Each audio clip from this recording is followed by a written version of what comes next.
Aleluia! Boa noite, a gloriosa paz do nosso Senhor Jesus. Obrigado por esse momento glorioso. Obrigado por esse tempo na presença do Abba.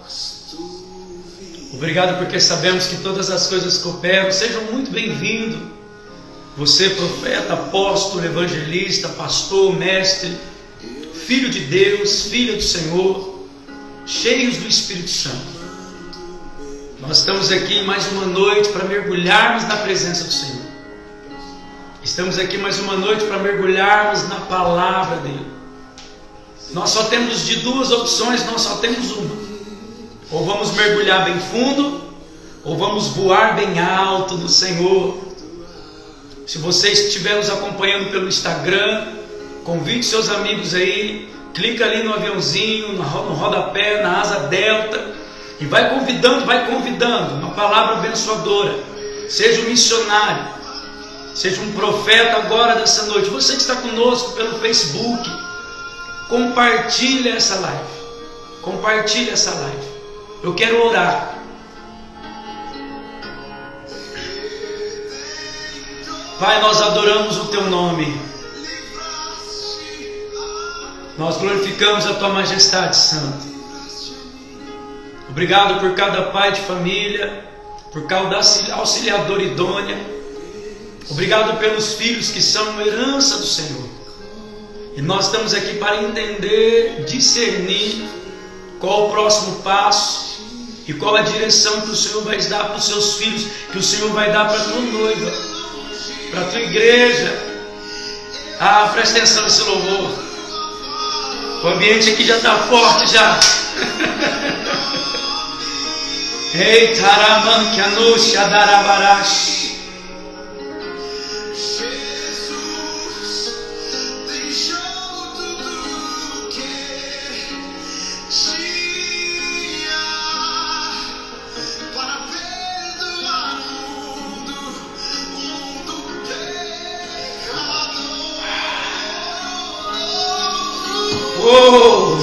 Meu Salvador, és tudo, Jesus.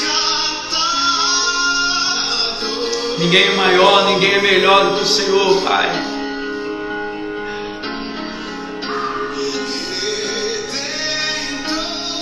Que a presença de Deus, que a graça de Deus,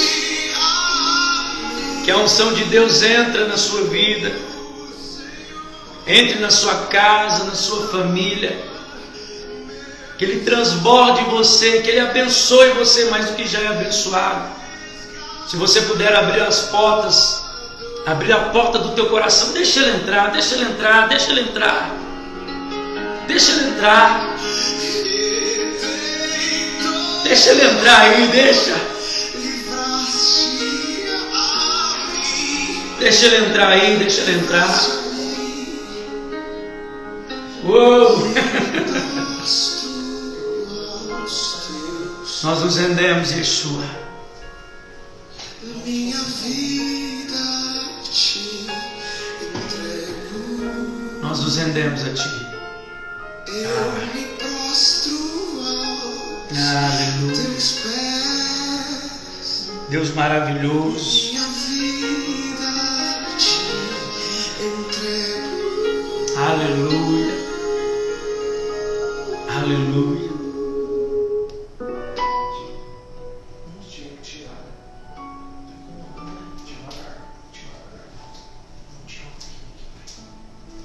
Amém? Vamos mergulhar na palavra. Vamos mergulhar na presença do Senhor. Nós estamos hoje na terceira live de uma série de 3 lives, onde nós estamos falando sobre orfandade, onde nós já falamos sobre bastardia, e hoje nós queremos falar de paternidade.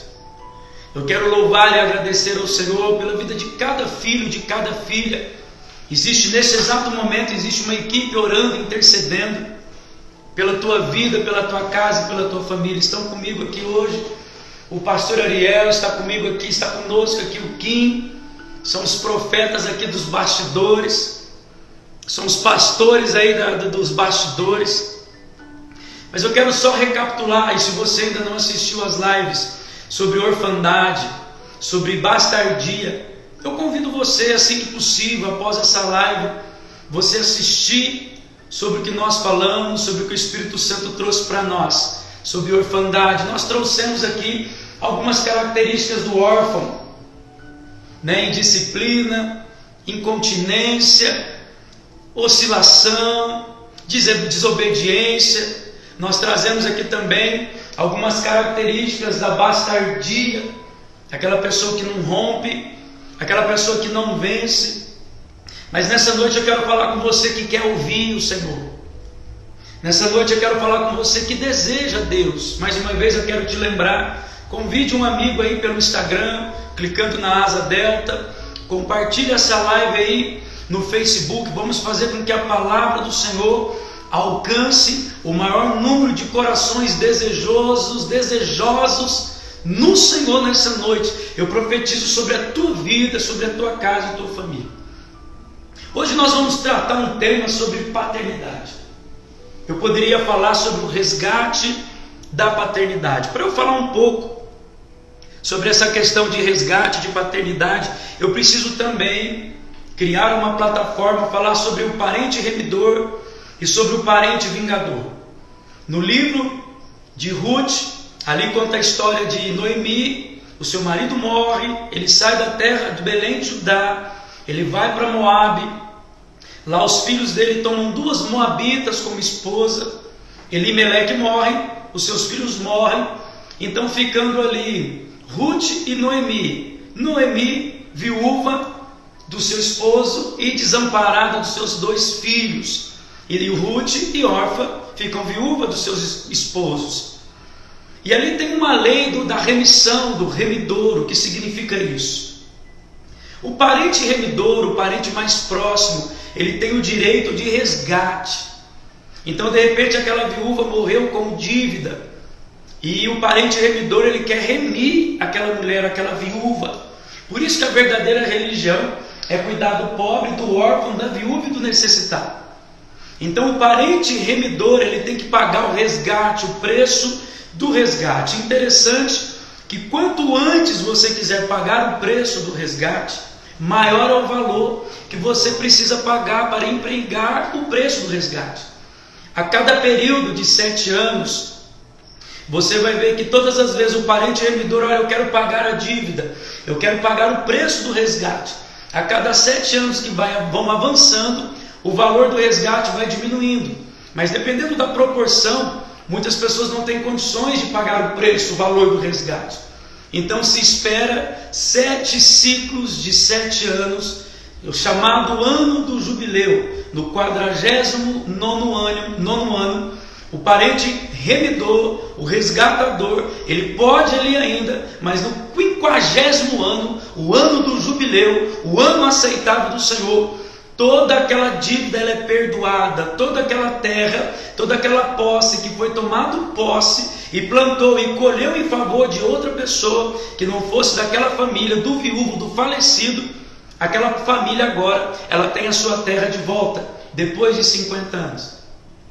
Mas quando o dono, o posseiro, assume aquela terra, assume aquela posse, e no 50º ano ele não quer liberar, então o parente remidor, ele se torna então parente vingador. Então ele vem com todos os homens da sua casa, todos aqueles que têm a habilidade de empunhar uma espada, um escudo. Então por força, por violência, ele vai e toma. Ele não aceitou, o posseiro não aceitou o preço do resgate. Então o parente remidor passa então a se tornar parente vingador e vai ali então e toma por força. O meu Jesus fez isso por mim. O meu Jesus fez isso por você. Abra comigo, por favor, em Marcos, capítulo de número 10. Eu só dei uma pincelada aqui, Ariel.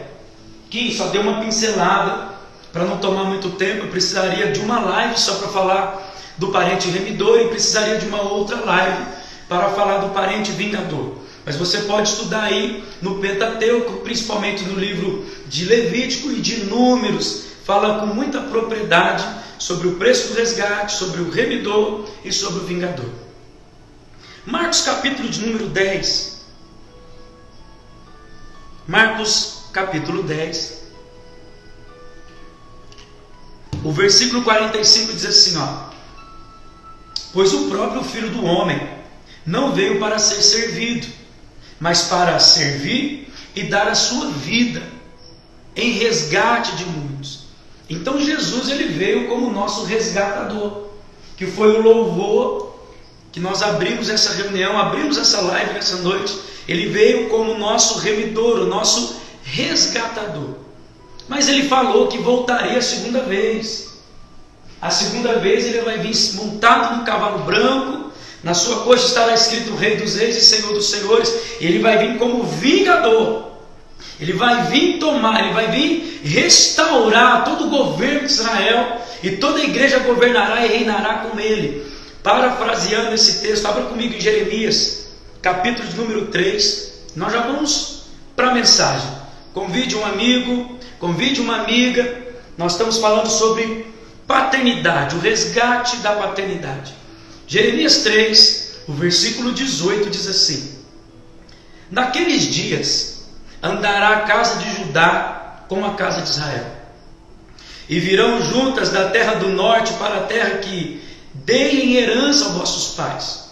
Mas eu a mim me perguntava: como te porei entre os filhos e te darei terra desejável, a mais formosa herança das nações? E respondi: Pai me chamarás, e de mim não te desviarás.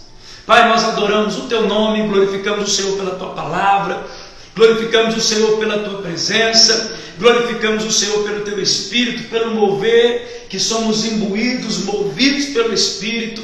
Esse ambiente está marcado, cercado pela tua presença. Eu quero convidar você a abrir o teu coração, que você receba no teu espírito discernimento e entendimento. Eu quero deixar registrado aqui que eu sou responsável por aquilo que eu prego, e não por aquilo que você entende. Às vezes nós entendemos conforme a vontade da nossa alma, e a palavra do Senhor não é para pregar para a nossa alma, mas é para uma regeneração, uma transformação do nosso espírito. Pois bem, quando Jesus disse assim: olha, eu vim dar minha vida em resgate de muitos, em Jeremias diz assim: se você quiser entender, desfrutar de toda a herança, de terra desejosa que Deus prometeu às nações, a palavra diz assim que nós precisamos reconhecer, caminhar, nos relacionarmos com Deus como Pai. Eu tenho dito que às vezes para você se relacionar a Deus como Pai, é necessário às vezes você esquecer que Ele é Deus. Sim, o Senhor te chamou. Sim, o Senhor tem um plano para você. Você não é mais órfão. Você não é mais um bastardo. Eu tenho dito que pessoas vivem um espírito de orfandade, fisiologicamente, biologicamente e espiritualmente. Da mesma forma algumas pessoas ainda vivem sob um espírito de bastardia, seja fisicamente ou seja espiritualmente. Eu quero trazer para você nessa noite o que Jesus veio resgatar, o que Jesus veio fazer em favor da sua vida, em favor da sua casa e da sua família. Eu quero deixar registrado aqui que não é possível fazer paternidade, não é possível você manifestar a paternidade, não é possível você viver a plenitude das coisas de Deus para a sua vida, você manifestar a paternidade de Deus na sua vida, porque eu só posso entender uma coisa: eu só posso ser pai se eu for filho. Ou seja, não adianta eu exigir da minha descendência se eu não me submeter à minha ascendência. Então a paternidade ela é progressiva, ela é eterna. A paternidade ela é geracional.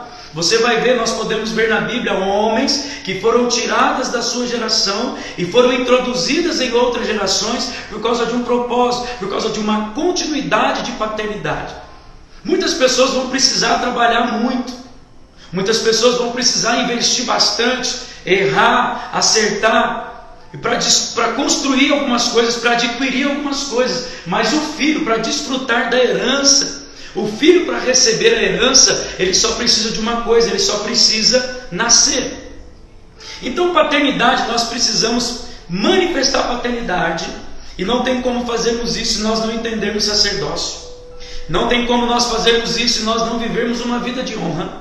E não tem como nós fazermos isso sem viver uma vida de lealdade. Pastor, o senhor está querendo me dizer que eu preciso fazer tudo isso para os homens? Não. Mas Deus, Ele conhece a intenção do seu coração. E Deus colocou as autoridades aqui. Deus colocou princípios. Ele estabeleceu princípios. E um dos mandamentos, se eu não me engano, o único mandamento com promessa é honrar o seu pai e a sua mãe, para que sejam prósperos e longos os seus dias sobre a terra. Então não está falando apenas de uma filiação terrena, mas também de uma filiação espiritual, ministerial. Nós vamos ver daqui a pouquinho mais para frente homens que romperam, porque se sujeitaram à autoridade, porque se sujeitaram aos seus pais, honraram os seus pais. E nós vamos ver também homens que tiveram um fim trágico. Homens que tinham um bom coração, conhecedores da palavra, mas não tinham um bom coração. Conhecedores da lei, mas não tinham um coração. Homens que pregavam a palavra, pregaram a lei, e não tinham um coração alinhado com o reino. Nós vamos falar de filhos que romperam, de filhos que não romperam, pessoas que alcançaram a plenitude em Cristo, dentro da vontade do Senhor, e outros não. Então nós precisamos entender o que é sacerdócio. Sacerdócio é aquilo que você ministra. É uma vida que você escolheu viver, é uma vida que você escolheu entregar para o Senhor. Você tomou uma decisão na sua vida. Há alguns bons anos atrás eu tomei muitas decisões. A minha vida é permeada por decisões, por renúncias. E se eu disser para você que foram fáceis, eu estou sendo hipócrita. Mas todas as vezes que eu precisava tomar uma decisão, todas as vezes que eu precisava sair de um lugar em Deus para entrar em um outro lugar em Deus melhor do que o anterior, é momento de desconforto, é momento de ajuste e desajuste, é momento de luta, é momento de guerra, mas uma paz no Espírito. Porque Deus não tem só o que você está vivendo hoje. Deus não tem apenas o agora para você. A Bíblia fala do grande e terrível dia do Senhor. Ele será grande, glorioso para alguns, terrível e entristecedor para outros. O que vai definir que o dia do Senhor será grande e glorioso para uns e terrível para outros, vai depender do lugar que você está. Não tem a ver com aquilo que você faz, não tem a ver muito com aquilo que você prega, não tem a ver muito com aquilo que você ajunta, com aquilo que você constrói, mas tem plenamente tudo a ver com a pessoa que você está se tornando, com o filho que você está se tornando. Então o sacerdócio é baseado em escolhas. E todas as vezes que eu tomei uma decisão em Deus, eu sempre consultei os meus pais e eu consultei os meus pais espirituais. Então uma vida de sacerdócio, ela implica renúncia, honra, de igual forma. Os homens que correm atrás de honra, a honra foge deles. Todo homem, toda pessoa que corre atrás de honra, a honra vai correr de você. A honra persegue quem foge dela. A honra é perseguidora daqueles que não a buscam. Como assim, pastor? Eu preciso fazer tudo de acordo com o centro da... Isso tem tudo a ver com paternidade. Isso tem muito a ver com paternidade, porque você precisa respeitar o teu pai, honrar o teu pai, discernir o sacerdócio do seu pai. Então nós estamos falando de alguns princípios de paternidade. O sacerdócio, estou falando de honra. Deixa eu te falar uma coisa. Você quer honra? Já está errado. Faça o que você precisa fazer do Senhor, e a honra vai te perseguir, vai te alcançar. Outra coisa tremendamente importante é a lealdade. Muitas pessoas podem ser fiéis à aliança do casamento, mas não são leais ao cônjuge. Eu vou repetir. Lealdade tem tudo a ver com casa, tem tudo a ver com casamento, tem tudo a ver com paternidade. Muitos casais são leais, são fiéis à aliança, mas não são leais aos cônjuges. Como assim, pastor? Tem muitas pessoas que estão dentro da mesma casa, tem muitos casais que estão dormindo na mesma cama, mas não tem relacionamento, não têm compatibilidade, não são cúmplices um dos outros, não são uma só carne. Eles estão dentro da mesma casa, eles estão dormindo na mesma cama, para que os outros possam ver que eles estão bem, mas eles sabem que não estão. São fiéis à aliança do casamento, mas não são leais uns aos outros. Então não tem como você viver uma vida de paternidade, de você experimentar o sistema do governo de Deus, o governo dos céus, a remissão do Filho, que veio trazer o coração dos pais aos filhos e dos filhos aos pais, sem antes você viver, manifestar, estabelecer sacerdócio, honra e lealdade. O que um pai faz na vida de um filho? O que o seu pai fez na sua vida? O que o meu pai fez na minha vida? Eu preciso falar sobre a paternidade terrena, para nós começarmos a entender, a discernir a paternidade do reino. Paternidade do reino não está ligado a sim. Tudo que eu quero, tudo que eu peço, tudo que eu busco, Deus é obrigado a fazer. Afinal de contas, Ele é Deus e Deus é bom o tempo todo Deus é bom. Não, a Bíblia diz assim que Deus corrige e disciplina a todos quantos Ele ama. Agora o pai precisa trazer 3 coisas para o filho: proteção, direção e limites. Vou repetir. Um pai, o princípio de paternidade, precisa trazer proteção, direção e limites. Deus ele ensinou isso no jardim que estava no Éden. Você vai ver ali que 4 rios cercavam o jardim que estava no Éden. E Deus chega e diz assim, Deus chega e diz para Adão, Deus nunca chamou Adão de filho. Você é meu filho. Não, Deus nunca falou isso para Adão, mas Deus ensinou a paternidade. Deus estava gerando em Adão. Deus pega, constrói, cria tudo pela sua palavra, por uma ordem de paz, por uma ordem de justiça. Deus cria todas as coisas, Deus dá uma palavra de ordem, e haja luz e houve luz, haja firmamento, e haja isso, e as coisas começaram a acontecer. E tudo aconteceu por causa de um propósito, por causa do filho. Por causa do seu filho Adão, por causa do primeiro Adão. Então Deus pega Adão e coloca dentro do jardim que estava no Éden. E eu te pergunto, no jardim que estava no Éden tinha proteção? Tinha proteção. Ninguém podia entrar, ninguém podia sair, Satanás não podia vir ali descortinar. Agora eu te pergunto, no jardim do Éden tinha direção? Tinha. A Bíblia diz assim que todos os dias, na viração do dia, Deus vinha ter com Adão. Deus está nos chamando para um lugar, de um lugar da onde nós nunca deveríamos ter saído. Porque no jardim que estava no Éden, não é o homem que clama por Deus: cadê tu, Senhor? Aonde tu está, Pai? Cadê tu, Jeová? Aonde tu se encontra, Adonai? Não. No jardim que estava no Éden, não é o homem que clama por Deus, mas Deus que grita pelo homem. É Deus que chama pelo homem. Mas o pecado reverteu tudo isso, banalizou tudo isso. Pelo pecado de um homem veio a maldição sobre a terra.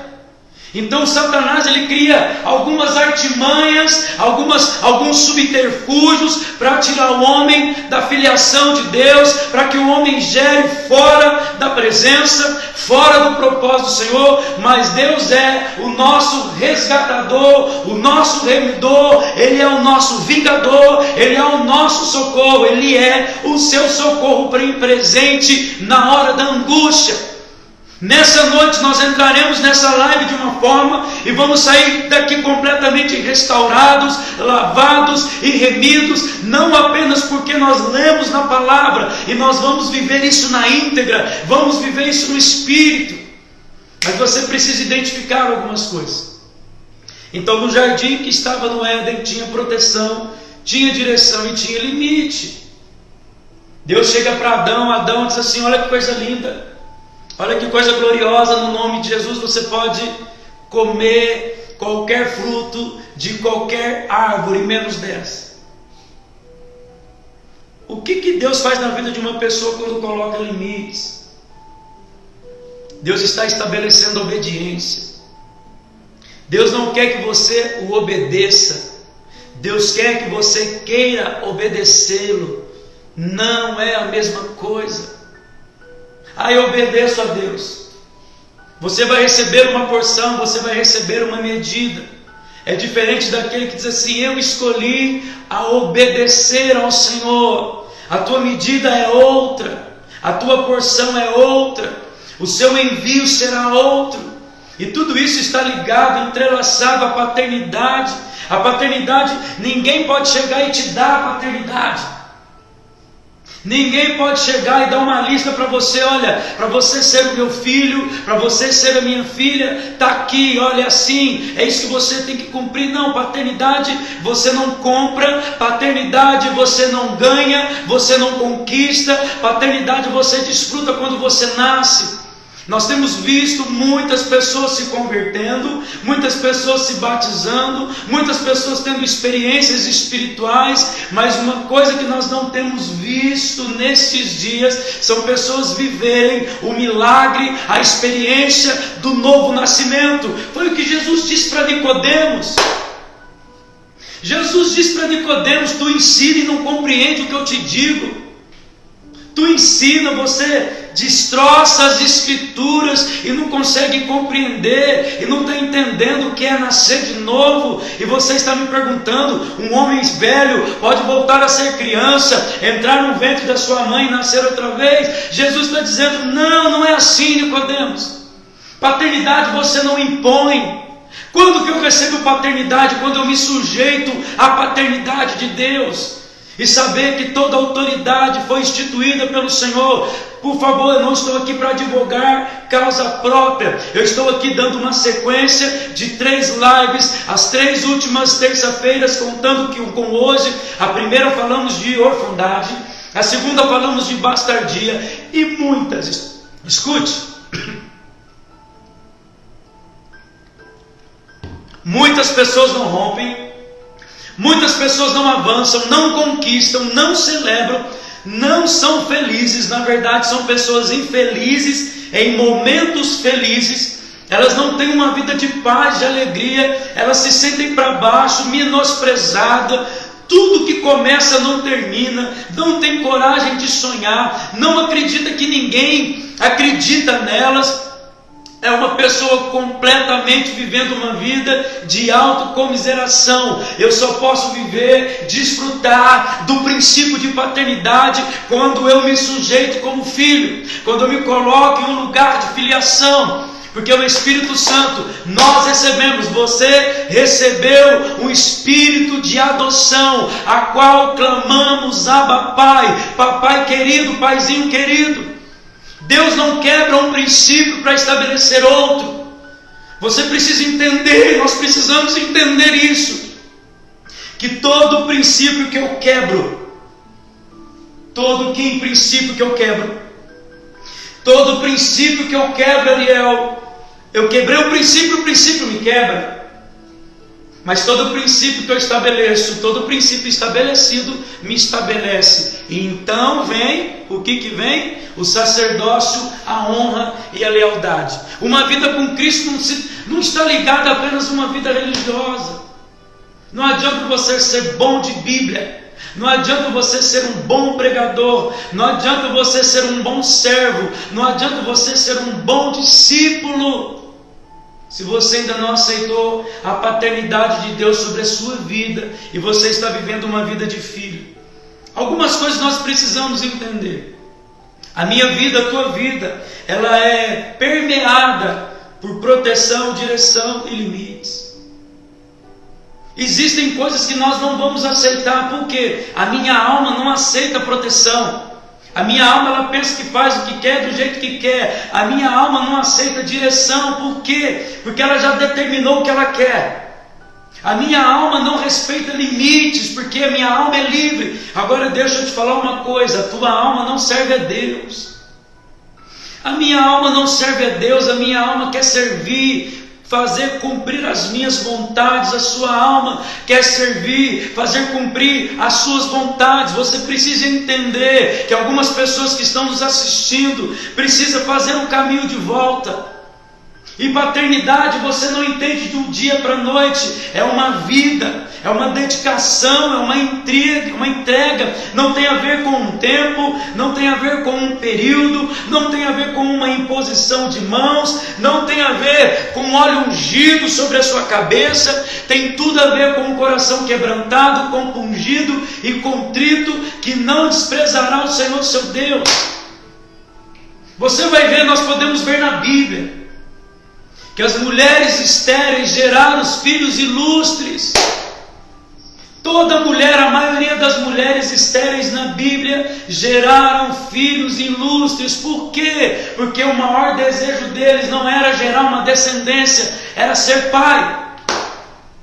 Deus não quer levantar uma geração que só gera, mas não tem a pretensão, a vontade, não tem a convicção de ser pai, de dar uma proteção, uma direção e um destino. Você pode estudar a vida de tantos homens e de tantas mulheres que eram estéreis e que depois geraram filhos ilustres.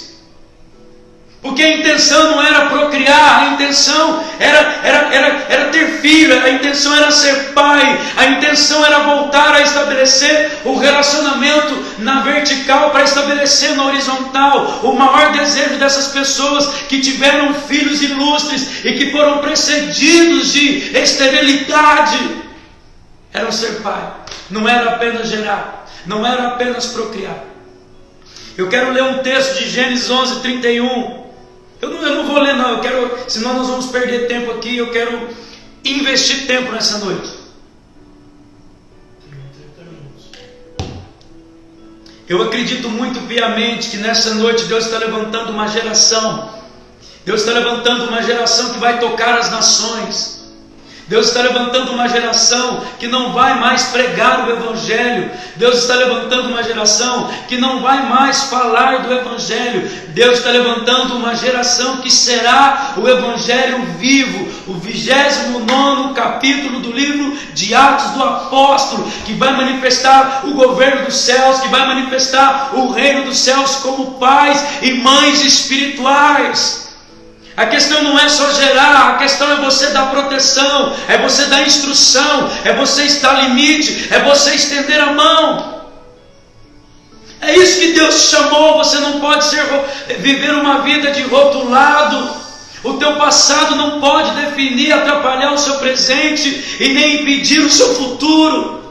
Nenhuma condenação há para aqueles que estão em Cristo Jesus. Repito, nenhuma condenação há para aqueles que estão em Cristo. Não para aqueles que declaram Cristo, não para aqueles que professam Cristo, não para aqueles que carregam um símbolo de Cristo, mas para aqueles que estão em Cristo e Cristo está em vós. É uma fusão, é uma junção, não tem como separar mais, são entrelaçados, é um sinergismo do Espírito. Nenhuma condenação há para aqueles que estão em Cristo. E quando eu estou em Cristo, quando Cristo está em mim, em que momento que nós aferimos isso? No momento do perdão, no momento que você escolhe ficar com prejuízo, mas não perder um amigo, no momento que você escolhe perder para que o outro ganhe. Você precisa definir algumas coisas, eu preciso definir algumas coisas. Eu ganho uma discussão, eu tenho razão, ou eu ganho um amigo? Ou eu ganho o coração do meu pai? Ou eu ganho o coração do meu filho? A nossa alma quer ter razão, mas o nosso espírito quer ganhar o pai, o nosso espírito quer ganhar o filho. É por isso que está vindo o espírito de Elias, está vindo uma unção de Elias. O que é isso? Converter o coração dos pais aos filhos e dos filhos aos pais. Deus está trazendo entendimento. Algumas pessoas pensam que o espírito de Elias vai pegar, catar um no pescoço e dizer assim: olha, você precisa respeitar. Não! O entendimento vai vir para os pais, o entendimento vai vir para os filhos, mas cada um tem a sua limitação, cada um tem a sua dificuldade. A Bíblia diz assim que quem tesoura para os filhos são os pais. Eu te pergunto, pai, o que você está construindo para os seus filhos? Não em torno dele, não para ele, mas o que você está construindo dentro dele, o que você está entesourando para os seus filhos, para a sua posteridade, para a sua descendência. O que a tua vida está apontando, o que a minha vida, o que as nossas vidas estão apontando no quesito paternidade ou uma vida religiosa. Então é muito melhor você perder na razão, você perder a discussão, mas não perder o seu pai, não perder o seu cônjuge, não perder o seu filho, não perder o seu amigo. É nesses momentos que as pessoas vão discernir, não é quando eu estou em Cristo, mas também quando Cristo está em mim. Essa é a vontade de Deus para a sua vida, essa é a vontade de Deus para as nossas vidas. Deus não vai levantar pessoas que saibam recitar versículos bíblicos, mas a vida dele, a vida dela não manifesta nada daquilo que é bíblico. Nem tudo que está na Bíblia está no Espírito, é pelo Espírito Santo. A Bíblia ali, Satanás fala na Bíblia. O homem mau fala na Bíblia. O adúltero fala na Bíblia. Por favor, não me entendam mais, é você estar no Espírito bíblico, é você estar no Espírito Santo. Nenhuma condenação há para aqueles que estão em Cristo Jesus. Uma coisa me chama a atenção, Gênesis 11, versículo 30 e 31. O pai de Abraão, Tera ou Terá, dependendo da tua tradução. A Bíblia diz assim que Deus colocou no coração do pai de Abraão sair de Ur dos Caldeus e ir para a terra de Canaã. Mas no meio tempo, no interpasse, ele passa por um momento difícil. O seu filho por nome Arã morre. E o pai de Abraão fica enlutado. Ele escolheu ficar ali, ele escolheu parar ali. Ele escolheu morrer ali. Deus havia colocado dentro do coração dele, dentro do espírito dele. Deus colocou. Mas no momento de dificuldade, no momento de perda, no momento de insatisfação, de revolta, ele para. Mas o propósito de Deus não para. A paternidade não pode parar. A paternidade não pode morrer. Então o que Deus faz? Deus chama Abraão, sai da tua casa, da terra do teu pai, da tua parentela, e vai para onde eu vou te mostrar. Deus não estava causando uma rebeldia. Deus estava dizendo para Abraão assim: olha, eu preciso continuar aquilo que eu comecei com o teu pai, porque Deus é geracional. Eu preciso continuar, Abraão. Se você não quiser, eu vou levantar outro. Sai, eu preciso te mostrar, porque aí em uma casa de luto, porque aí enlutado, porque aí parado, freado pela circunstância, pela adversidade, você não vai entender o que eu tenho com você. Você não pode permitir. A paternidade, Ariel, faz a gente romper no Espírito. A paternidade dos céus, a paternidade do Espírito Santo no meu espírito faz eu romper. Às vezes você pode estar cansado, mas você vai estender a mão para aquele que precisa mais do que você. Você vai acreditar muito mais nos outros do que os outros acreditam em si próprio. A paternidade faz você continuar. A paternidade faz você conquistar. A paternidade faz você preparar o caminho, estender a mão e levantar o caído. E sem querer nada em troca.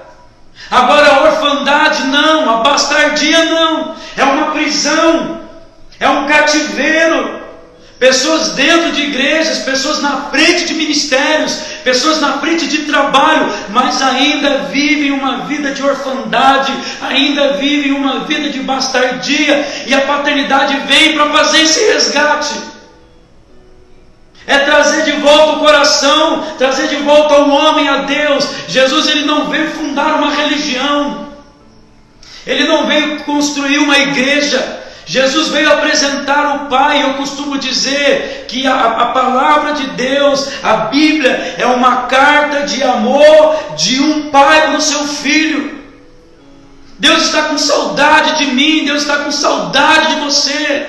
Ele quer que você volte no seio do Pai.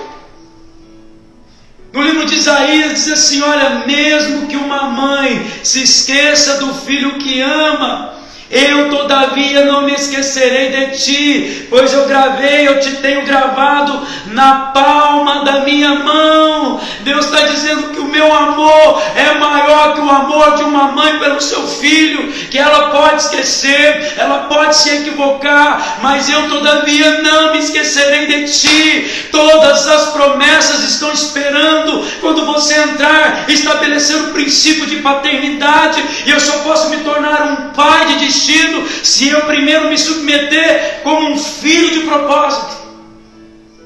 Então Deus chama Abraão: Abraão, eu queria fazer com seu pai,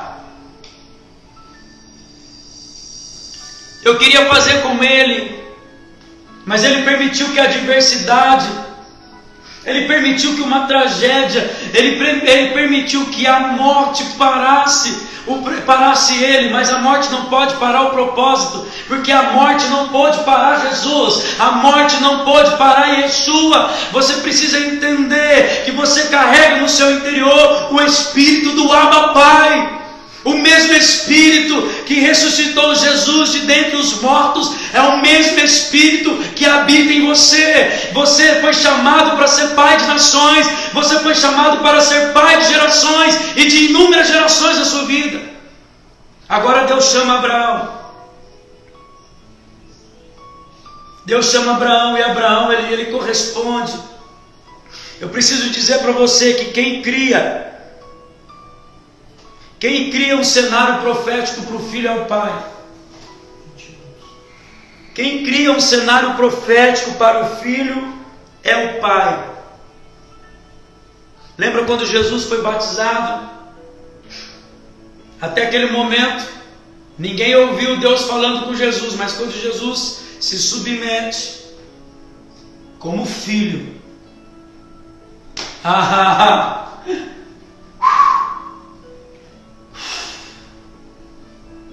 quando Yeshua se submeteu como filho, sabe o que Deus fala? Esse é meu filho amado, em quem eu tenho muito prazer. Só foi Jesus se submeter publicamente. Só foi Jesus se colocar naquele lugar. E as coisas começaram a acontecer. É o Pai que dá destino. Agora a pessoa que está sobre orfandade, a pessoa que está sobre bastardia, ela tem dificuldade com autoridade, ela tem dificuldade em romper, ela vive uma vida medíocre, ela vive uma vida mediana, não rompe. E o maior açoite na vida dele, o maior açoite na vida dela é porque que eu não consigo, é porque que eu não avanço. Deus está estendendo a mão para você nessa noite. E Ele não está como Deus, Ele está como um pai pegando na mão de seu filho. A Bíblia está cheia de histórias, de testemunho. Agora, quando eu digo assim, pastor Ariel, quando eu digo assim que Deus vai converter o coração dos pais aos filhos e dos filhos ao pai, eu tenho um entendimento dentro de uma leitura. O entendimento vai vir de paternidade. Paternidade não é uma moda, não é uma visão, não é a nova sensação dos púlpitos, não. Paternidade é o modelo dos céus, é o governo dos céus. Jesus provou isso, sendo filho e obediente. Obediente até que ponto? Obediente até a morte. Que morte? Até a morte de cruz. Jesus transcendeu a sua filiação. Ele sustentou isso até o fim. E ele disse: Pai, se possível for, passe de mim esse cálice sem que eu beba.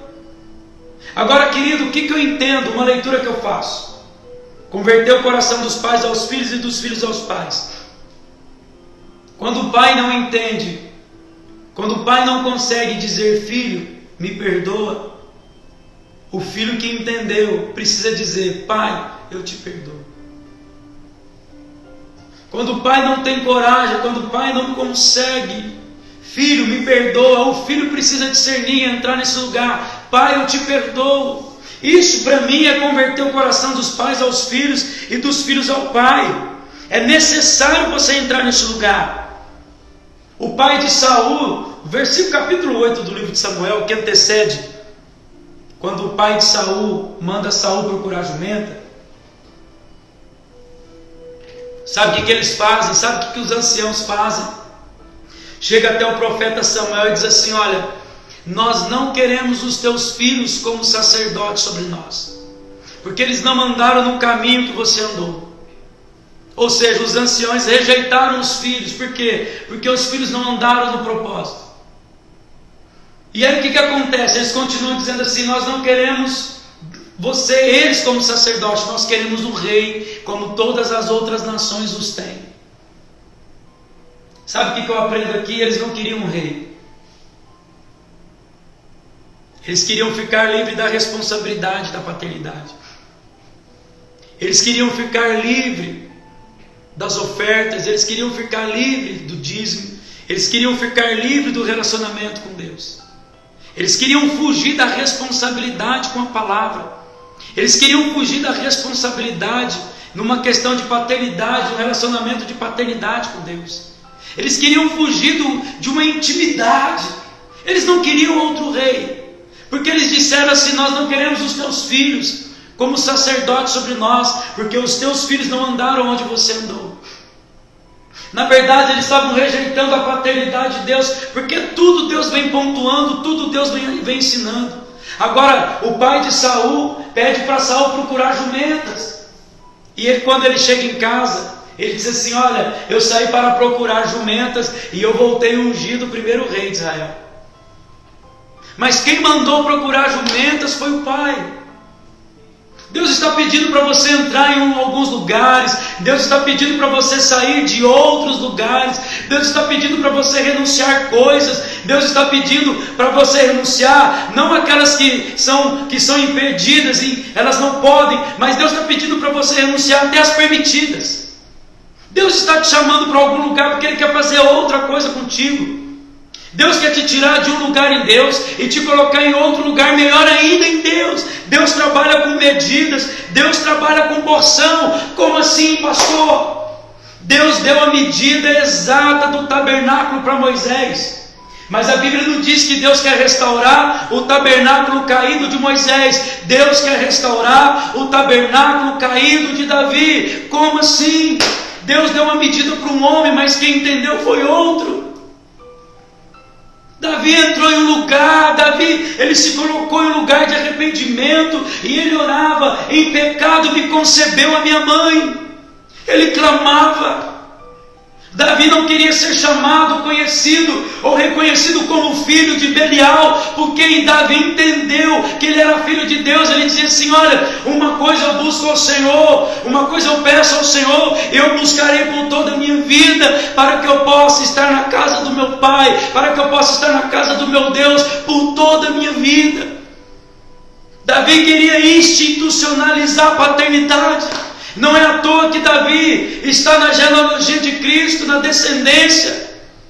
Agora existem coisas. Olha, Moisés foi um homem de Deus, recebeu orientação, recebeu visão, mas ele só replicou o que ele recebeu. Agora Davi acessou lugares. Davi acessou lugares que Moisés não acessou. Davi entrou em lugares que Moisés não entrou. Davi perpetuou coisas para a sua descendência que Moisés não perpetuou. Agora, querido, o que você está recebendo, o que você está ouvindo? A paternidade faz você entender com um coração quebrantado, compungido e contrito. A paternidade de Deus, o braço estendido do Senhor, o colo do Pai, é o que Ele quer fazer com você.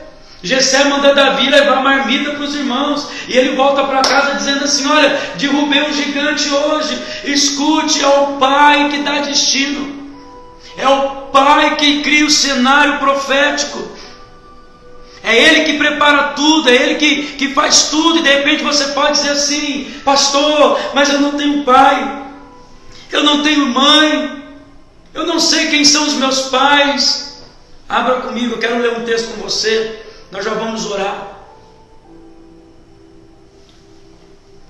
Em Hebreus capítulo 7, versículo 1, diz assim: eu quero falar uma frase aqui. Se você perdeu o teu pai, Deus vai colocar um Melquisedeque no teu caminho. Se o seu pai se perdeu, seja o seu pai terreno, biológico, ou seja o seu pai espiritual, um homem que dá destino para você, um homem que faz coisas inefáveis através de Deus na sua vida. Se você perdeu o seu pai, Deus vai colocar o Melquisedeque no seu caminho. Olha o que diz aqui, Hebreus capítulo 7, verso 1, diz assim: porque este Melquisedeque, rei de Salém, sacerdote do Deus Altíssimo, que saiu ao encontro de Abraão, quando voltava da matança dos reis, e o abençoou. E qual foi a promessa de Deus sobre Abraão? No capítulo 12 de Gênesis: abençoarei os que te abençoarem. O pai de Abraão havia parado em um momento de caos, em um momento de morte, em um momento de tragédia, em um momento de luto. O pai de Abraão para. E Abraão precisava aprender algumas coisas sobre paternidade, porque ele seria pai de nações, de gerações. Eis-nos aqui. Então Melquisedeque se aproxima: abençoarei os que te abençoarem. Então Melquisedeque veio e o abençoou. Versículo 2: para o qual também Abraão separou o dízimo de tudo. Primeiramente se interpreta rei de justiça, depois também rei de Salém, ou seja, rei de paz. Preste bem atenção no verso 3. Preste bem atenção. Sem pai, Melquisedeque, sem pai, sem mãe, sem genealogia, que não teve princípio de dias, nem fim de existência, entretanto, feito semelhante ao Filho de Deus, permanece sacerdote para sempre. Abra um parênteses aqui comigo. Algumas linhas de raciocínio, alguns estudos teológicos dizem algumas coisas. Agora eu quero falar esporadicamente. Primeiro, se você nunca estudou sobre cristofania, estuda. O que significa isso? É uma disciplina da teologia que fala da manifestação de Cristo antes da sua encarnação como homem. Alguns estudos dizem que Melquisedeque teve o nome trocado. O nome dele antes era talvez Sem ou Cã, um dos filhos de Noé. Por que Sem? Porque quando Noé abençoou o seu filho chamado Sem, diz assim que ele seria um homem de paz e de justiça. E por que Cã? Porque Cã foi amaldiçoado por Noé, porque viu a sua nudez.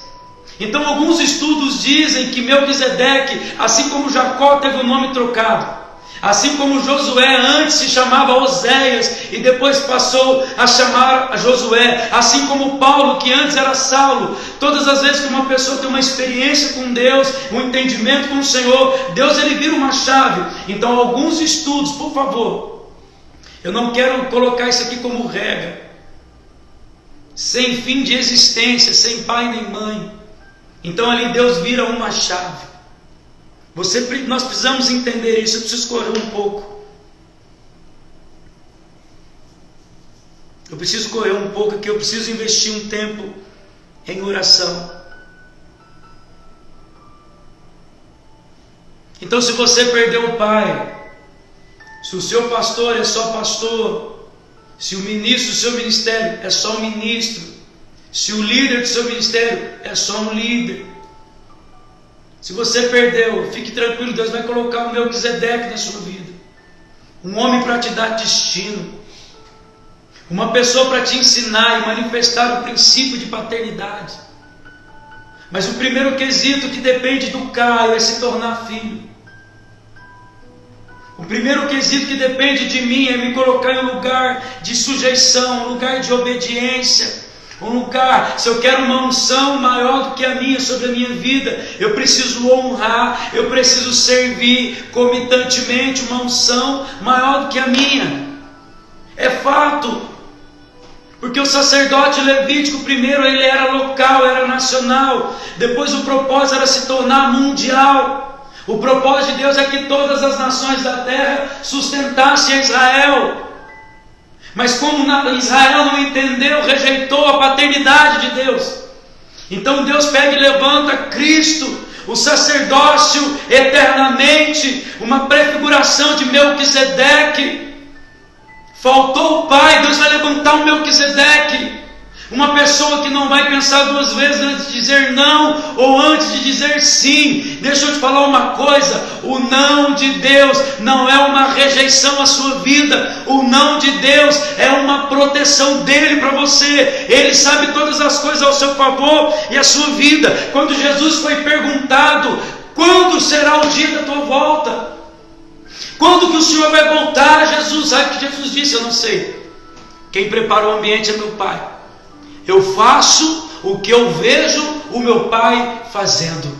Eu vivo e manifesto aquilo que eu escuto o meu Pai dizer. Então Jesus, ele veio, se sujeitou como filho para nos colocar em um lugar. Jesus nunca disse que ele era o teu Pai. Jesus nunca disse que ele era o Pai. Mas quando ele vai ascender aos céus, ele diz assim: não te deixarei órfão. Você não é órfão. Você não é bastardo. Você não é um largado. Você não é qualquer um. O Salmo 68:18 diz assim: subistes às alturas e levaste o cativo, o cativeiro. Recebestes homens por dádivas, até mesmo rebeldes, para que o Senhor Deus habite no meio deles. Efésios 4:8. Por isso diz: quando ele subiu às alturas, levou o cativo o cativeiro e concedeu dons aos homens. O dom de você ser filho. Eu gostaria que nesse momento você parasse tudo. Eu gostaria que nesse momento você fosse franco com você mesmo. Não existe mais orfandade para a sua vida. Não existe mais bastardia na tua alma, no teu espírito. Porque se você entendeu, se você discerniu o que é paternidade, não é um presente, não é uma imposição de mãos, não é uma oração, é um entendimento que você busca, é um lugar que você acessa, é uma porta que Jesus abriu e você entra. Paternidade, você precisa permitir que o governo dos céus entre dentro de você. Eu só posso viver, manifestar a paternidade, eu só posso propagar a paternidade se antes eu me coloco no lugar de filho. E o filho precisa aprender a ouvir não. O filho precisa entender que ele é herdeiro e co-herdeiro em Cristo. O seu passado não pode atrapalhar o teu presente. O seu passado não pode anular o teu futuro. Durante toda a sua caminhada, toda a sua vida com Deus, as recaídas, os erros vão acontecer, mas eles não podem anular o seu progresso. Hoje mesmo entra nesse lugar, querido. Você é filho. Você vai amadurecer em Deus. E você será pai de nações, pai de gerações, de filhos biológicos e de filhos espirituais. Pede-me e te darei as nações por herança e as extremidades da terra por possessão. E isso ele promete aos filhos. Não é para pastor, não é para apóstolo, não é para líder, não é para levita, não é para cantor, obreiro. Não, são para os filhos. Toda autoridade nos foi dada para pisarmos serpentes e escorpiões e todo o poder do maligno, e nada absolutamente nos causará dano. O filho não tem dúvida de quem é o pai. O filho pródigo, quando vai embora, quando o filho pródigo vai embora, o pai não impediu. Quando o filho pródigo pediu, me dá a minha parte, aquele homem então teve uma dívida, e um homem bom precisa pagar a sua dívida, e ele prepara tudo e coloca, e entrega para o filho que quis ir embora. Quanto mais o filho se distanciava da casa, mais o pai se alegrava. Que loucura! Quanto mais o filho se distanciava, mais o pai se preparava para recebê-lo de volta, porque o pai sabia o que ele tinha construído no coração do filho. E que quando ele caísse em si, quando ele batesse de frente com a realidade, ele voltaria para a casa do pai. E quando você voltar para a casa do pai, ou quando o filho pródigo que foi embora voltar, você só precisa fazer uma coisa, pai: restitua o teu filho. O anel no dedo, sandálias, outra veste e a novilha cevada. E você que é filho que quer voltar para esse lugar de paternidade, você tem que dizer: pequei contra o meu pai, e eu pequei contra os céus. Eu quero voltar para casa. Deus te abençoe. Você que está no lugar de paternidade, receba os seus filhos que vão voltar e os restitua no nome de Jesus. Você que é filho que foi embora, e o Espírito Santo está convencendo você a voltar, se sujeite, porque sempre tem um anel te esperando, sempre tem uma sandália nova, sempre tem uma veste nova, em nome de Jesus. Deus te abençoe e até a próxima terça-feira, se Jesus não voltar antes, em nome de Jesus.